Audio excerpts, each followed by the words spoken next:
छोटे से गांव में अर्जुन नाम का एक होशियार और जिज्ञासु लड़का रहता था। वो रोग जानता है। वह हमेशा नई नई चीजें सीखने और रहस्यों को सुलझाने में रुचि रखता था।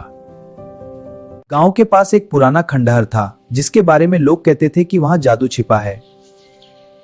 एक दिन अर्जुन को अपने दादाजी के संदूक में एक पुरानी धूल भरी किताब मिली। उस किताब के पहले पन्ने पर लिखा था, जो इस पहेली को सुलझाएगा वही असली जादू को पाएगा। असली जादू? हाँ, वही जो सच्चा साधक है। किताब में पहली पहेली लिखी थी, मैं बिना पैरों के चलता हूँ, बिना मुंह के बोलता हूँ, बताओ मैं कौन हूँ? अर्जुन ने बहुत सोचा और समझ गया कि जवाब हवा है। जैसे ही उसने सही उत्तर बोला, किताब का अगला पन्ना अपने आप खुल गया। दूसरे पन्ने पर लिखा था, सच्चा जादू खंडहर के बीचों बीच छिपा है। अर्जुन अगले ही दिन खंडहर की ओर चल पड़ा। रास्ता सुनसान था, लेकिन उसका साहस मजबूत था। खंडहर के अंदर एक पत्थर की दीवार पर लिखा था, सुबह 4 पैर, दोपहर 2 पैर, शाम को 3 पैर, बताओ कौन?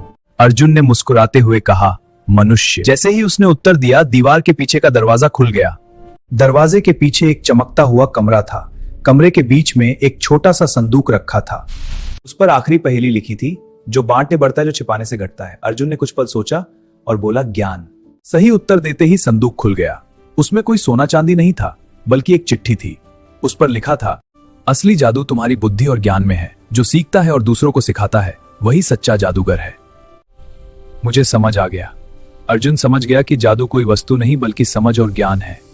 मैं गांव लौटा और बच्चों को पहेलियां सिखाने लगा। धीरे धीरे पूरा गांव समझदार और खुशहाल बनने लगा। इस तरह अर्जुन ने सीखा कि जादू बाहर नहीं, बल्कि हमारे अंदर होता है। ज्ञान ही सबसे बड़ा जादू है, और जो इसे बांटता है, वही सच्चा विजेता होता है।